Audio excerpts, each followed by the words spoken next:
Bom, a ideia de fazer um documentário sobre o Manifesto do Bar, ela nasce do meu sócio, o Eric Garcês. Ele vinha alguns meses antes da gente, de fato, iniciar os processos, a pré-produção, as conversas, os contatos mesmo. Ele me falando, pô, tem um bar em São Paulo muito legal, de rock. A gente já tinha esse histórico, né? Naquele momento a gente estava finalizando o documentário do Sociedade Armada, que é uma banda de hardcore importante de Santos, né? E aí ele falou, pô, vamos ver aqui sobre fazer o documentário do Manifesto, né? A gente vinha já de vários filmes, a gente estava fazendo vários filmes, a gente estava com outros já engatilhados, um sobre o baixista Chico Gomes e tal, que acabou sendo feito em paralelo ao do Manifesto, né? Aí eu falei, cara, vamos fazer o seguinte, bicho, vamos terminar o Sociedade Armada, né? Vamos ver, conversar, vamos ver história, dar uma estudada e tal, não sei o quê. Aí falaram, firmeza, então vamos lá. E a gente parou de falar disso. Aí um belo dia, eu tô aqui trabalhando, tava editando, eu acho, alguma coisa da Sociedade. Daí o Eric vira e me manda uma mensagem. Ele fala, cara, se liga nisso aqui. Ele mandou uma arte de publicidade do arquiteto que estava fazendo o novo manifesto.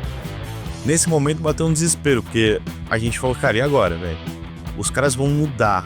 O bar tem 30 anos, no mesmo lugar, eles vão mudar, vai ser outra coisa, vai mudar tudo. Daí a gente falou, vamos embora falar com os caras, vamos mandar um e-mail, vamos tentar achar um contato para falar com alguém para propor fazer o documentário enquanto existe a casa ainda, né? Enquanto ela tá funcionando e a gente consegue registrar de fato o lugar original. Aí eu mandei uma mensagem, na verdade mandei um e-mail falando, cara, a gente tá com vontade de fazer o documentário, vocês estão num momento que vocês vão mudar, vai tudo mudar, vai mudar a estrutura, vai mudar tudo. E a gente quer muito fazer o documentário, cara. Vamos conversar, vamos sentar para tentar viabilizar, vamos registrar essa história. Eu falei, se eu preferir até, me responde aqui me chama no WhatsApp, a gente conversa e tal. E mandei um e-mail. Pô, passou um tempo, passou uns dias assim, e no e-mail eu mandei meu WhatsApp.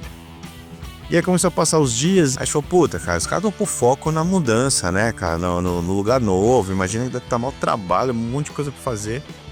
Pra minha surpresa, o Silvano me mandou uma mensagem. Pô, vamos conversar, como é que é esse negócio que você tá querendo fazer e tal, não sei o que lá. E aí a gente marcou de se encontrar na obra do novo manifesto. Ou seja, a primeira vez que eu encontrei com o Silvano, falei com ele sobre o manifesto, eu e o Eric, né, fomos juntos lá, não foi no manifesto, eu não tinha ido lá ainda, não conhecia o lugar ainda, visto aquilo tudo que ia me encantar ali tempos depois, né. Mas conversamos, o Silvano entendeu o que a gente queria fazer. Cara, o Silvano, durante esse processo, foi um ano, assim, e se tornou um amigo. Eu não sei se a gente tava tão empolgado, cara, com a possibilidade desse registro, que a gente acabou contaminando ele com isso, né.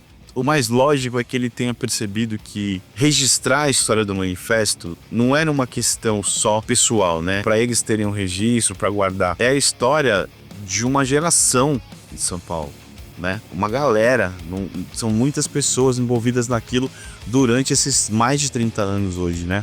De fato, cara, eu não tinha essa dimensão, né? Eu acredito até que o Eric tinha, nesse momento eu tinha essa dimensão. Mas eu não tinha a dimensão de que, de fato, o manifesto é um templo, né? Ele é um lugar onde as pessoas vão lá para se encontrar, vão lá para se divertir. As pessoas vão lá.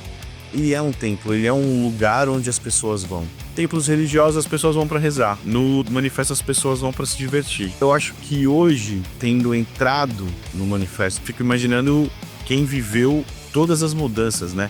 Quem viu desde o primeiro manifesto, o botequinho, até onde ele chegou antes de mudar, né? Da Rua Iguatemi. E realmente, assim, registrar a história do manifesto durante o processo é uma questão indiscutível.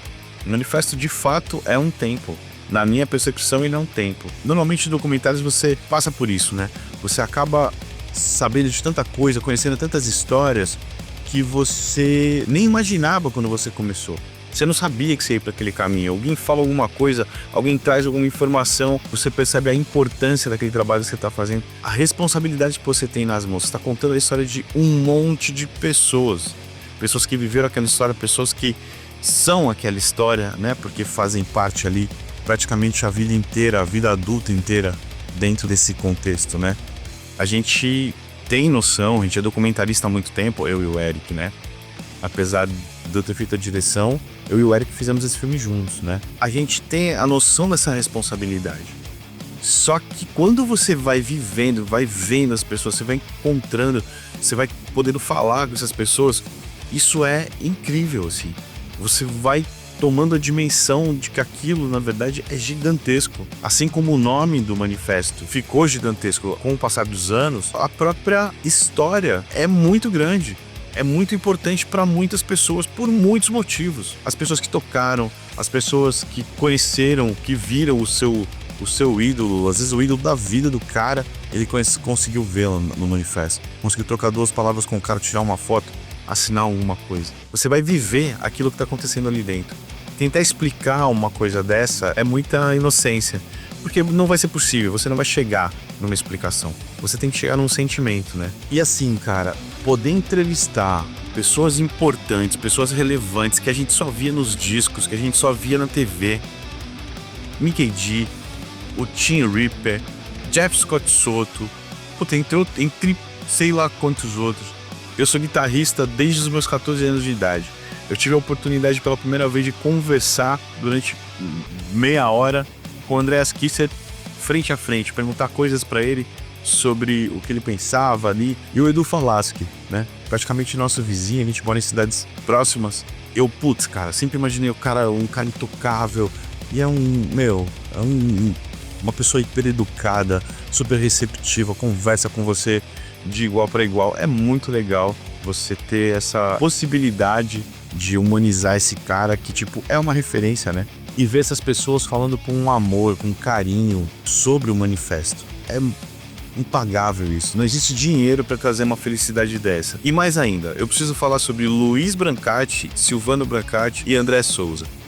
Esses 3 personagens, o Luiz e o Silvano, são as pessoas que criam, né, o manifesto e fazem virar o que ele é hoje. E o André, praticamente a vida adulta dele, ele passa dentro do manifesto, mudando de função, ajudando a crescer. Hoje ele é o gerente, um cara de uma cabeça incrível, um ser humano ímpar, assim. E a gente conseguiu ter acesso ao histórico do manifesto em VHS e em fotografias, graças ao Luiz, que durante os anos foi registrando e guardando esse material.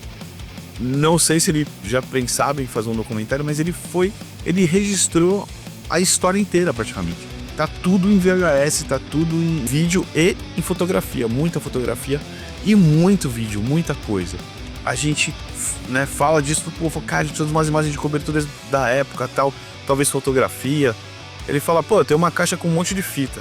Cara, quando ele fala isso, assim, a gente abre um sorriso, né? Eu e o que tava gravando a entrevista dele.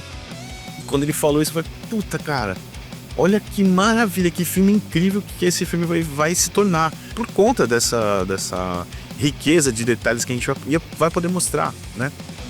E aí, cara, é engraçado, assim, é legal ter essa história de bastidor, né? Porque rola um ciúme, ele fala, tu vai tomar cuidado com isso aqui, se tu sumir com isso daqui, tu vai ver só, não sei o que lá. Sempre essas brincadeiras assim, a gente com muito cuidado, obviamente, sempre, né? Até pra devolver as coisas pras pessoas quando a gente pega pra fazer um doc. Mas, tá muito engraçado que ele realmente tem um ciúme, ele tem que ter, é a história dele ali, né? A gente pega aquele material e aí são muitas e muitas horas assistindo, procurando, vendo take, escolhendo. A coisa mais difícil do mundo é você pegar a história de alguém, dissecar e escolher o que você vai colocar. É muito difícil. É muito difícil, mas é muito gratificante quando você vê montado e você vê aquelas pessoas assistindo e você vê que elas entraram. Quando a gente fez a prévia, eles entraram no filme, eles se viram ali, viram a história deles sendo contada. A gente se emociona muito e tem um orgulho muito grande, né? Ver o Silvano falando, eles estão novos, muito novos, começando ali, 20 e poucos anos, e aí passam-se 30 anos eles trabalhando aquela história. É impossível, né? Você não ficar emocionado, é muito maluco. E aí, pelo achado, né, desses VHS e dessas fotos, a estética não podia ser outra. A gente foi por uma estética anos 90, VHS, para manter no clima tudo que ia de fato ser mostrado no filme. A decisão de ser uma linguagem meio VHS, meio anos 90, é justamente para que quando a pessoa vá assistir o filme, ela entre naquela era, naquela época, e entenda essa trajetória que o filme e que essa história teve, né? De fato, o Manifesto Bar, 30 anos do Templo do Rock, ele é um registro histórico. não só musical, mas é um registro histórico daquele espaço-tempo que começou em 1994 e carregou e mudou e se adaptou. E hoje é uma grande casa de show com qualidade, com a mesma essência, né? Você vê a história presa na parede ainda. Tudo que acontece ainda vai para lá, né? Os registros vão para a parede. Isso é uma coisa que é uma sacada que talvez tenha sido muito natural, mas é uma sacada muito legal, que você fez a história e você consegue colocar a história à mostra para quem estiver ali dentro, viver essa história, imaginar como foi, ter acesso àquilo, né? Então, o que a gente tem, eu acredito que eu posso falar pelo Eric aqui, e eu sempre gosto de falar que é impossível a gente fazer isso sozinho. A iniciativa de fazer esse filme é do Eric, né? Apesar de eu ter dirigido, a iniciativa é dele, ele pensa fazer esse filme, né? Então, tipo, quando a gente consegue fazer com que esse registro importante, ele aconteça de fato, ele virou um filme e ele vai ser visto pelas pessoas a partir de agora, a gente tem uma sensação, cara, que eu só posso dizer que é de ver um filho nascer, sabe? É de fato ver um filho nascer. E aí você tá colocando esse filho para as pessoas assistirem, para as pessoas acompanharem, para ele seguir a vida dele, independente se pro bem ou pro mal, ser comentado, né? Mas de fato, eu acho muito difícil você assistir ao Manifesto Bar 30 anos do Templo do Rock e não se emocionar com a história daquelas pessoas que estão ali. Aquelas pessoas são de verdade, aquelas pessoas falam aquilo de verdade. Ninguém foi pago para dizer nada. É um documentário que as pessoas podiam falar mal se quisessem e não falaram. Não falaram porque era o que tinha no coração delas, né? O lugar que deixou coisas boas na memória e deixa ainda, né, para as pessoas ainda continuam indo lá, só pode receber de volta coisas boas. Não é impossível você entregar para o manifesto quando você passa a conhecer, a frequentar. É impossível você entregar coisas que não sejam boas, de verdade. Eu acredito de verdade que não tem palavras para explicar o que é o manifesto, né? Porque o manifesto você não explica, o manifesto você vive.